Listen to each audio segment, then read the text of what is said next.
მოგესალმებით. პირველ რიგში მინდა ვთქვა, რომ ეს თემა უკვე დიდი ხანია, ესე ვთქვათ, ეს ერენადის პრინციპით მიმდინარეობს. ქართული ოცნების სხვადასხვა წევრები გამოდიოდნენ და სხვადასხვა პერიოდებში ერთი და იგივე განცხადებას აკეთებდნენ, კერძოდ იმის შესახებ, რომ კარგი იქნებოდა, თუ ცალ-ცალკე იყრიდნენ კოალიციის წევრები, წევრი პარტიები კენჭს არჩევნებზე. ახლა მაგრამ თავარი აჟიოტაჟი მაინც გამოიწვია რესპუბლიკურ პარტიასთან დაკავშირებულმა მოვლენებმა. ახლა ცნობილია ყველასთვის, რომ რესპუბლიკურ პარტიას აქვს ისეთი პლატფორმა, რომელიც შეუთავსებელია კოალიციის წევრი სხვა პარტიებისათვის. ახლა ცოტა თავსებადობა მათ ჰქონდათ თავისუფალ დემოკრატებთან, მაგრამ თავისუფალ დემოკრატები აღარ არიან კოალიციის წევრები. შესაბამისად, რესპუბლიკური პარტიის ყოფნა კოალიციაში იმის გამო, რომ მათ ელექტორალური ხარდაჭერა საქართველოს მოსახლეობაში არ აქვთ და იმიტომ არ აქვთ, რომ კაფიოთ ახორციელებენ ეგრეთ წოდებული უმცირესობის მიერ უმრავლესობის მართვის დოქტრინას, რომელიც ახლა გავრცელებულია თანამედროვე მსოფლიოში, არა მარტო საქართველოში. შესაბამისად, მათ თავიანთი მოღვაწეობის მანძილზე მყარი უარყოფითი დამოკიდებულება მოიხვეჭეს საქართველოს მოსახლეობის უმრავლესობის მხრიდან და აქედან გამომდინარე ისინი ხელისუფლებაში მოდიოდნენ ყოველთვის, წარმატებას აღწევდნენ ყოველთვის რომელიმე სხვა პარტიასთან ალიანსში. ასეთი გახლავთ 2012 წელს მოგეხსენებათ ისინი ქართული ოცნების კოალიციაში მოხვდნენ, კოალიციასთან ალიანსში მოხვდნენ ხელისუფლებაში.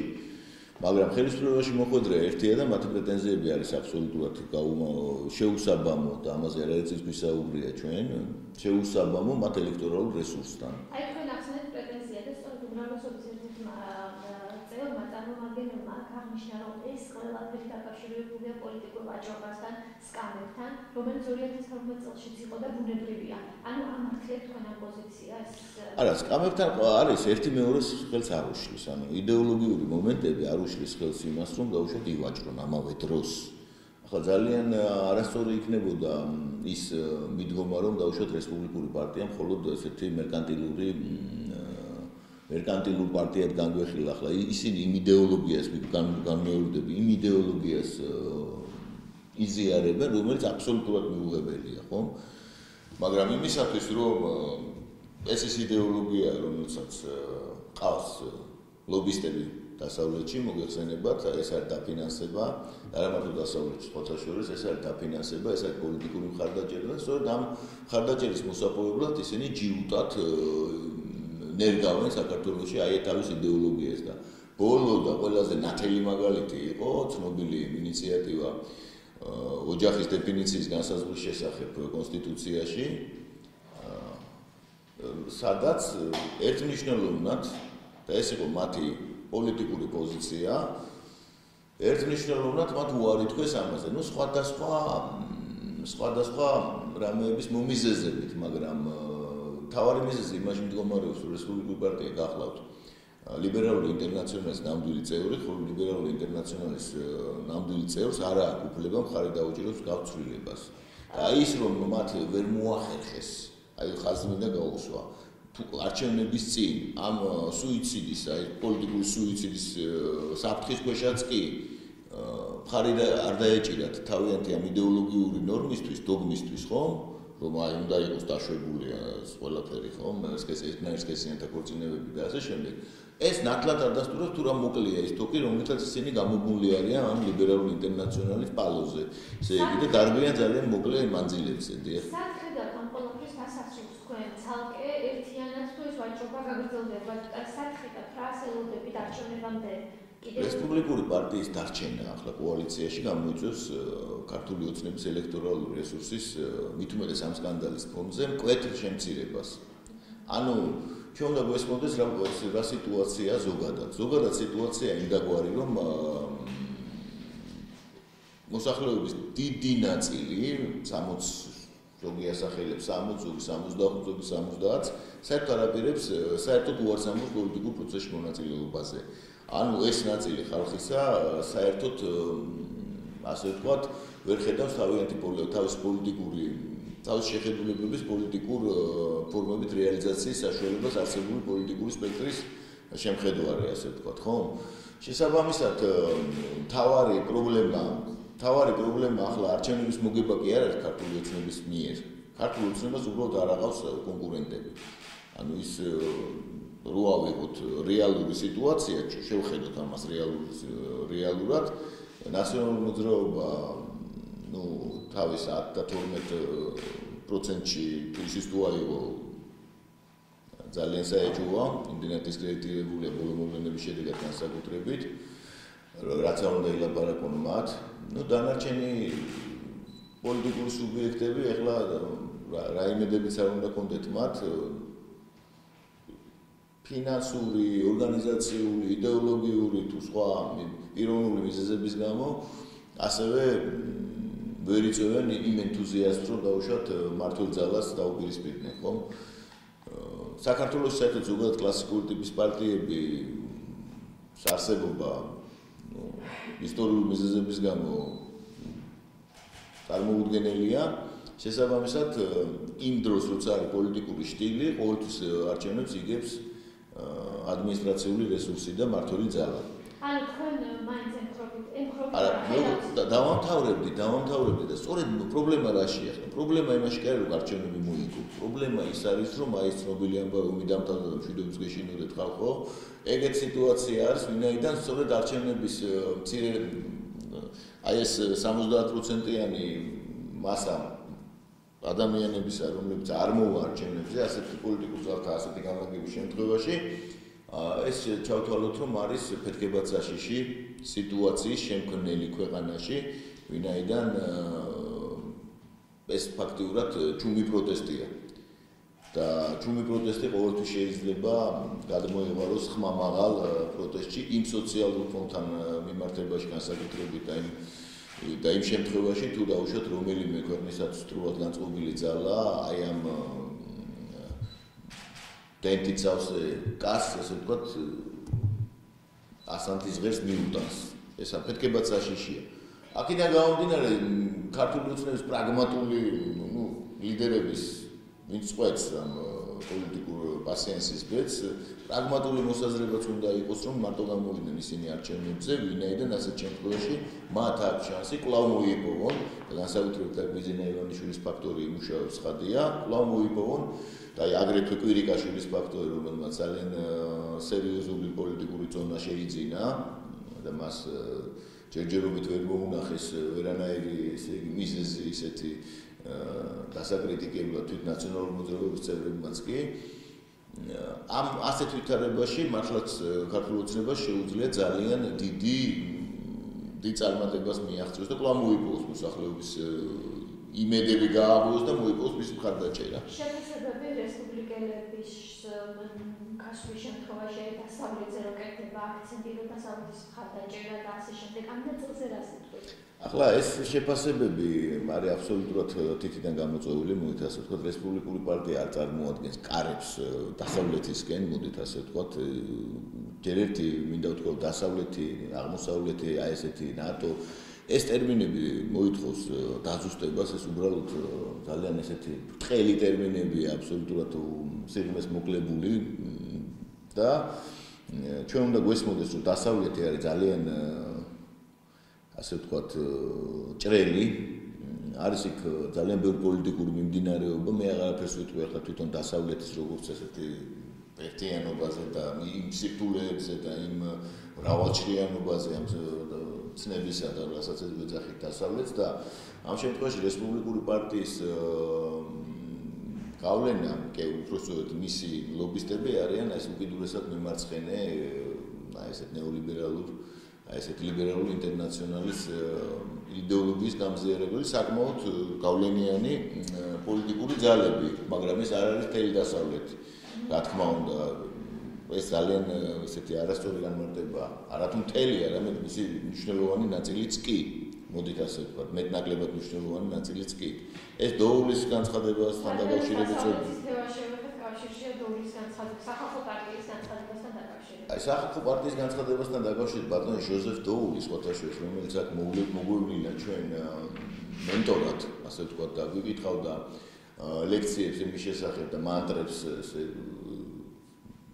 იძახდა, რომ თურმე ეს სამეული ყოფილი პოლიტიკური პატიმრები, ყოფილი პოლიტიკური პატიმრები და რომ ესე იგი გვაშანტაჟებდა ვიზა ლიბერალიზაციის პროცესის შეფერხებით. მინდა ვთქვა, რომ ბატონი დოული მაგალითად თვითონ დადანაშაულებული იყო საჯარო ფონდების არასწორი გამოყენებისათვის. აქ ლაპარაკია 16 მილიონი ევროზე, 16 მილიონი ნახევარ ევროზე. მიდიოდა ეს ძალიან ხმაურიანი პროცესი და საკმაოდ ის ასარგებლობს კარგი ავტორიტეტით დასავლეთის პოლიტიკურ წრეებში მიუხედავად იმისა, რომ სახალხო პარტია მოიხსენებათ გავლენიანი პოლიტიკური ძალა ძალიან. მე ამას იმიტომ ვამბობ, ახლა აღარაფერს ვლაპარაკობ მე სააკაშვილის სხვა ლობისტებზე, როგორც არის მაგალითად კარლ ბილტი, ხო, რომელიც ღიად კორუფციაში და არაერთის იქნა დადანაშაულებული. ან ეს პროცესი შეფერხებაში რა თქმა უნდა, საერთოდ ჩვენ უნდა გვესმოდეს, რომ აი ის ტრენდი, აი ის განწყობა ჩვენი, რომ ახლა დაუშვათ იქით ევროპაში არიან ძალიან ესე ნაკითმოსილი არაკორუფციული და საერთოდ ზოგადად ზოგადსაკაცობრიო იდეალებზე ორიენტირებული პოლიტიკოსები მხოლოდ. და ჩვენ ამიტომ ესე იგი მათ დარიგებებს ესე მორჩილად ბაღის ბავშვებივით უნდა უჯერებდეთ. ეს არის გადასატეხი საერთოდ ჩვენ ცნობიერებაში და ყველას უნდა გავცეთ სათანადო პასუხები. ახლა არანაირი დოლის განცხადებები არ უნდა გვაიძულებდეს ჩვენ თვალი დავხუჭოთ იმაზე, რაც საკეთებდა მერაბიშვილი, ახალაია და უგულავა 9 წლის განმავლობაში, 10 წლის განმავლობაში და მათი პატრონები. ანუ სამართალი გაცილებით მაღლად დგას, ვიდრე ნებისმიერი პოლიტიკური კონიუნქტურა და ამაზე ნათელი პასუხი უნდა გავცეთ და ძალიან მიხარია, რომ ქართულმა საზოგადოებამ ეს ბატონ დოლს ნათლად დაანახა სხვათა შორის. და არ უნდა მივცეთ მათ საშუალება, რომ აქ რაღაც ისეთი მორჩილი და პროვინციული საზოგადოება არის, გარწმუნებთ, რომ ეს ასე არ არის პოლიტიკურად, ჩვენ საკმაოდ მაღალი იმის განვითარების საზოგადოება ვართ, იმდენი რამე გვაქვს ნანახი და გადატანილი და ეს არ უნდა გავაბედინოთ მათ ელემენტარულად და საქართველოს მთავრობასაც ევალება ეს სხვათა შორის, რომ ღირსეულად წარმოაჩინოს თავისი ერი. და ასევე კითხავთ რომ გამოსახულია ეს თემასთან დაკავშირებით გამოცემის ნაწილში. აუცილებლად მე უერთებ საზოგადოების იმ ნაწილს, რომელიც და დიდ ნაწილს, რომელიც სთხოვს ხელისუფლებას გამოიჩინოს პოლიტიკური ნება იმისათვის, რომ ის ფაქტები, რომელიც დაგროვილია გამოძიების დროს, რაც დააგროვა პროკურატურამ პირველი პრეზიდენტის საიდუმლოებით მოცულ დაღუპვასთან დაკავშირებით, იქნას ბოლომდე მიყვანილი და ერთხელ და სამუდამოდ საქართველოში შეწყდეს ეს თეთრი ლაქები. თეთრი ლაქები აღარ უნდა იყოს და სახელები უნდა დავიწყოთ ჩვენ ნამდვილი სახელების დარქმევა, რაც არ უნდა მტკივნეული იყოს საგნებისათვის. ეს არის კრიტიკულად მნიშვნელოვანი ამოცანა და ძალიან კარგი ინიციატივა, მეც უერთები ცხადია ამას. და რაც თავარია ის განწყობა, რომ სიმართლეს თუ ვიტყვით, ახლა ადამიანები ამისთვის მზად არ არიან და ამიტომ არ ამბობენ ხშირ შემთხვევაში, ხო რაღაც აფეთქებების შიშით, ადამიანები ნამდვილად არიან მზად და უნდა ითქვას სიმართლე. რომელ მხარესაც რა განწყობილებაც არ უნდა კონდეს. აი ეს არის მთავარი და აქედან გამომდინარე აუცილებელია რომ ეს გარკვეულობა შეტანილი იქნას ამ საქმეში. და მოკლედ რომ შეაფასოთ საბავშვო ბაღების ყოფილი დირექტორების თემა და ის პროტესტის აქციები, რომელიც ამ ეტაპზე დღემდე გრძელდება და კიდევ დაგეგმილია. შეიძლება თქვენ როგორც დამოუკიდებელი დეპუტატი თუ დაინტერესდით თუ იბარებთ ბაღების ხელმძღვანელს საკრებულოში მოსასმენად, დღეს როგორც ვიცით, ბაღების გათავისუფლებულ თანამშრომლებს პარლამენტში გაერთიანების კომიტეტის დონეზე მოიხსენიებთ. რა თქმა უნდა დავინტერესდი, რა თქმა უნდა შევისწავლე ეს საკითხი, რა თქმა უნდა ძალიან წინააღმდეგობრივი რთული საკითხია ეს. როცა საქმე ექნება ეხება ადამიანების ბედს და მინდა ვთქვა შემდეგი, რომ პირველი ახლა ჩვენ ერთმანეთს თვალებში ნაცარს არ უნდა ვაყრიდეთ, ხო? მგონი ყველამ ვიცით, რომ ნაციონალურ მოძრაობამ თავის დროზე გააკეთა ის, რომ ყველაფრის პოლიტიზირება მოახდინა. სახელმწიფო აპარატის, სკოლების, ბაღების, მათ შორის და ასე შემდეგ და ამგვარად.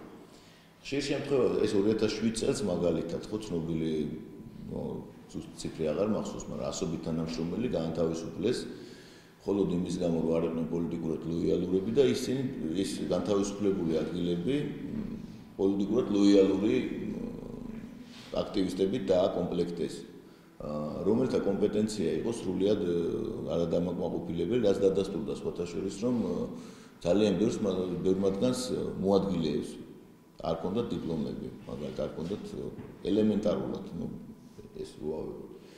შემდეგ უამრავი ბაღის გამგე იყო ნათესავი ან აქტივისტი დაუშვათ ნაციონალური მოძრაობის, ან დაუშვათ ხელმძღვანელობის ნათესავი ან აქტივისტი ნაციონალური მოძრაობის. ეხლა ამ შემთხვევაში ქართული ოცნების ხელისუფლება აღმოჩნდა სიასა და ქარიგდას შორის, კერძოდ.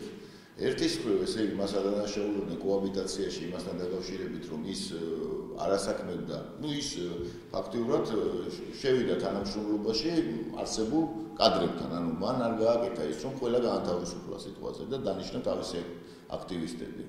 ეს ფაქტია, ხო, 161 ბაღია თბილისში, ბაგაბაღი და აქედან თვითმმართველობის არჩევნების შემდეგ რაც ბაღების სააგენტოში მოვიდა ხელმძღვანელად ბატონი თორდინავა, სულ განთავისუფლებულია 60-მდე მე რამდენადაც მოადგილე და 22-მდე გამგე, ხო? ეს მეგულისხმობ პირადი განცხადებების გარეშე, პირადი განცხადება სხვა საკითხია. რამაც გამოიწვია ეს ხმაური პროტესტი. ახლა პროტესტს ბუნებრივია გამოიწვევდა, არავის არ უნდა რომ იქნას განთავისუფლებული და ახლა მე პირადად მაგალითად ძალიან მტკივნეულ საკითხად მივიჩნევ ამას, მაგრამ ყველაზე დიდი კომედია აქ იმაში მდგომარეობს, ტრაგიკომედია უბრალოდ, რომ ნაციონალური მოძრაობა არ მალავს, რომ ეს მისი აქტივისტები იყვნენ. საქმე ისაა, თვითონაც არ მალავენ. და ამ შემთხვევაში ნაციონალური მოძრაობის წევრობა ცხადია, არ შეიძლება იყოს განთავისუფლების დაუშვათ მიზეზი. ნამდვილად არ შეიძლება ეს იყოს. მაგრამ ნაციონალური მოძრაობის წევრობა ამავე დროს არ შეიძლება იყოს ინდულგენცია.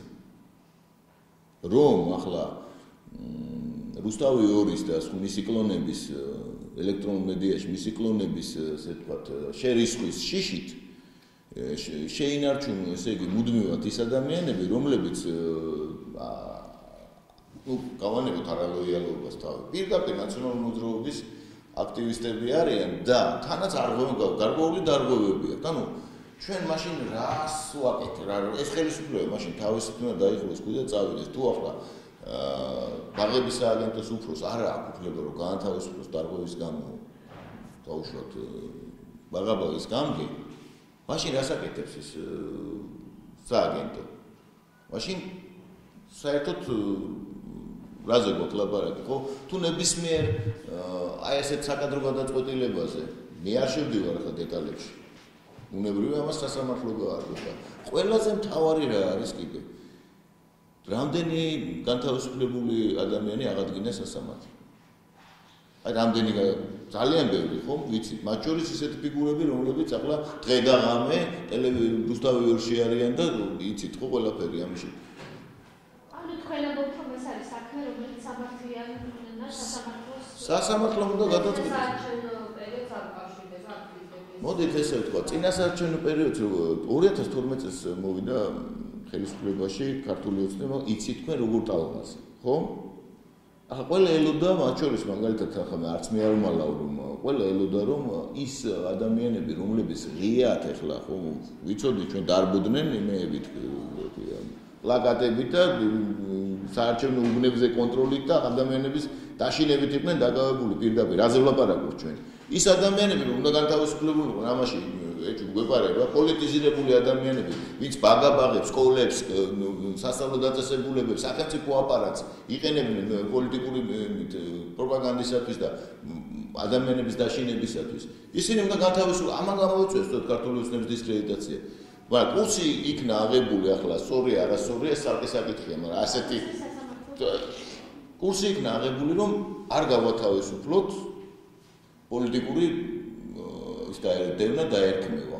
ეს სწორია თუ არასწორია მეორე საკითხი. ესეთი კურსი და კომედია იმაში 2012 ჯერ მანამდე ხო მუშაობდნენ 7 წელი თუ დიდი ხანი, ხო? მე 2012-ից 2016 წლამდე ხო მუშაობდნენ, ხელი არავის არ დაუდევს ამ შემთხვევაში. ახლა პოლიტიკურ დონეში როგორ უნდა დავადანაშაულოთ 2012 წელს არ შეეძლოთ რომ დავუშვათ ვინმე იმ განწყობილების ფონზე ვინმე რამეს იტყოდა? ანუ თქვენ შეისწავლეთ და ნახეთ იქ თქვენ ამბობთ დაინტერესებით გასკონებია შენიშნები. რა თქმა უნდა. დარღვევები მათ საქმეში, მაგრამ საბოლოოდ მაინც სასამართლო უნდა იყოს. სასამართლო უნდა გადაწყვიტოს ხადი ახლა ეს არის მონიტორინგის სამსახური. ახლა ჩვენ რაზე ვლაპარაკობთ? სახელმწიფო ორგანოების მიმართ დობის საკითხზე ვლაპარაკობთ. ანუ თუ დაიდოს დასკვნა.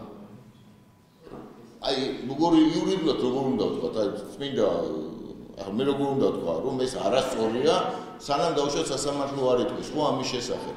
და მით უმეტეს ახლა ჩვენ გვაქვს პრეცედენტები სასამართლოში აბსოლუტურად ახლა რაზე გვაქვს ლაპარაკი, საერთოდ რუსთავიორი ეგერ სახელმწიფო გადატრიალებას აწყობდა და მშვენივრად აგრძელებს მაუწყებლობას, ხო? და თან არც უარ უყვიათ. ასე არ არის? ამიტომ ეს ნაციონალური მოძრაობის ესეთი და რუსთავიორის ესეთი აჟიოტაჟი ამ საკითხზე ატეხილი, პირიქით ხელს უშლის იმ ბაღის გამგეებს სხვათა შორის თავიანთი თუ აქვთ ასეთი დაუშვათ საშუალება და შესაძლებლობა უფლებების აღდგენაში. ამაშია საქმე.